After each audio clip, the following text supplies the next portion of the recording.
11 pemain timnas Indonesia senior dipanggil Sinteyong ke Piala Asia U23 2024.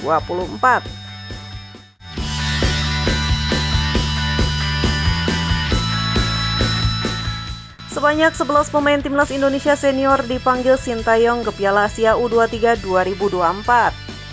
Jika Sinteyong diizinkan memanggil seluruh pemain terbaiknya, peluang timnas Indonesia U23 lolos ke fase gugur Piala Asia U23 2024 terbuka lebar.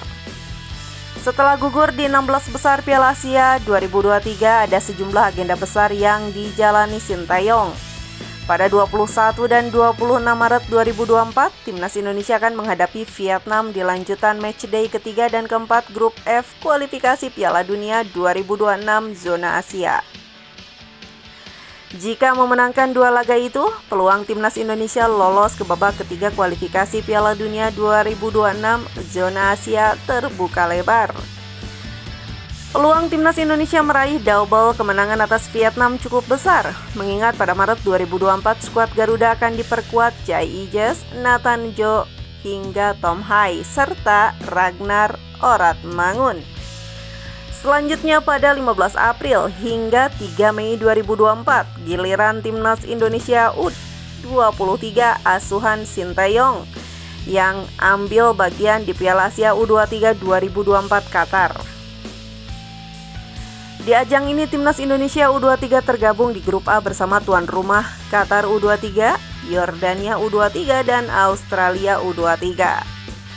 Selintas, grup ini masuk kategori grup neraka. Namun, peluang timnas Indonesia lolos ke fase gugur atau perempat final Piala Asia U23 2024 sangat terbuka jika Sinteyong dapat memanggil seluruh pemain terbaiknya. Dari 26 pemain timnas Indonesia senior yang dibawa Sinteyong ke Piala Asia 2023, 11 diantaranya dapat disertakan ke Piala Asia U23 2024. Mereka dapat dibawa karena secara usia masih di bawah 23 tahun.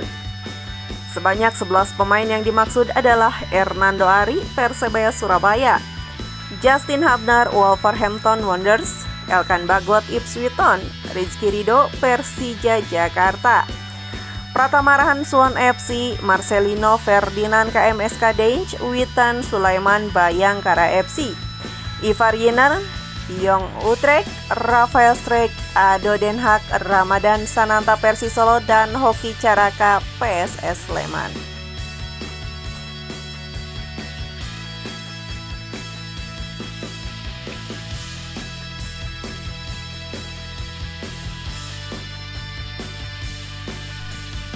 Sinteyong keberatan jika Australia ikut Piala AFF. Pelatih timnas Indonesia Sinteyong keberatan jika timnas Australia mengikuti Piala AFF meski telah bergabung dengan Konfederasi Sepak Bola Asia Tenggara atau AFF sejak 27 Agustus 2023. Australia lebih dulu menjadi anggota Konfederasi Sepak Bola Asia atau AFC pada 1 Januari 2006 setelah memilih keluar dari Konfederasi Sepak Bola Oseania atau OFC. Perpindahan Konfederasi Australia bertujuan untuk mencari peluang lolos yang lebih besar ke Piala Dunia dan klub-klub bisa bermain di turnamen antar klub Asia yang kompetitif. Sinteyong yang berbicara dalam konferensi pers mengungkapkan bahwa level Australia berbeda dengan negara AFF. Saya rasa bukan ide yang bagus jika Australia bermain di Piala AFF, ujar Sinteyong di Doha, Qatar. Australia jauh lebih baik daripada sepak bola di AFF. Mereka sudah beberapa langkah di depan. Jadi sama seperti timnas Korea Selatan, timnas Jepang, timnas Iran, timnas Irak, timnas Arab Saudi, dan beberapa negara kuat di Asia lainnya. Jadi, Australia bersaing di Asia untuk mengembangkan sepak bola Asia. By the way, tim-tim di AFF seperti kami sedang berkembang dan terus melakukan pengembangan, jelasnya. Sebenarnya Australia bukan sama sekali tidak terlibat di AFF. Tim usia muda Socceroos beberapa kali berpartisipasi di Piala AFF U16 dan Piala AFF U19. Sokeros bahkan 5 kali menjuarai Piala AFF U19 pada 2006, 2008, 2010, 2016, dan 2019. Terbanyak sepanjang sejarah turnamen bersama timnas Thailand U19. Australia U16 juga 2 kali keluar sebagai pemenang Piala AFF U16 pada 2008 dan 2016.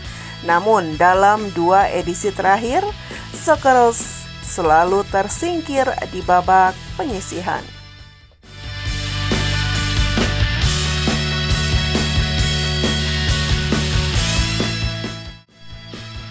Permintaan STY soal Liga 1 usai Indonesia tersingkir.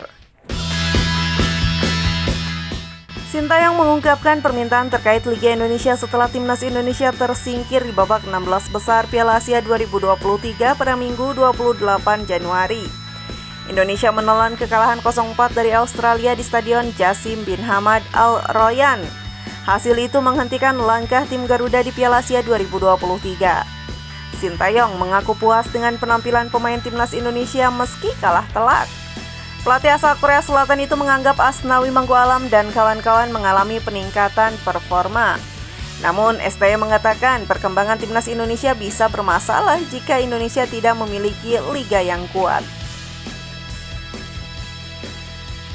Saya cukup puas dengan peran PSSI dan dukungan dari PSSI, tapi saya sudah sering katakan, Liga Indonesia harus lebih kuat. Dengan begitu, level timnas Indonesia juga bisa didukung oleh level performa liga. Jadi itu perubahan yang penting dilakukan, ujar Sintayong usai laga Australia versus Indonesia. Lebih lanjut, Sintayong mengungkap permasalahan utama timnas Indonesia usai tersingkir dari Piala Asia 2023. STY berharap pemain-pemain muda timnas Indonesia bisa mendapat kesempatan bermain yang lebih banyak di klub masing-masing. 4 laga terakhir kami bermain, saya bisa melihat kami terus berkembang. Tapi tetap, satu hal yang terus saya bilang, kami kurang berpengalaman.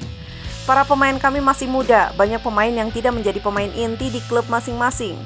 Itu artinya, game fitness dan game sense itu sulit dikembangkan dalam waktu yang singkat, ucap STY. Jadi, jika pemain bisa tampil reguler di pertandingan di klub masing-masing, itu akan memudahkan kami untuk mengembangkan penampilan tim. Jadi saya berharap hal itu akan lebih baik, kata Sintayong menambahkan.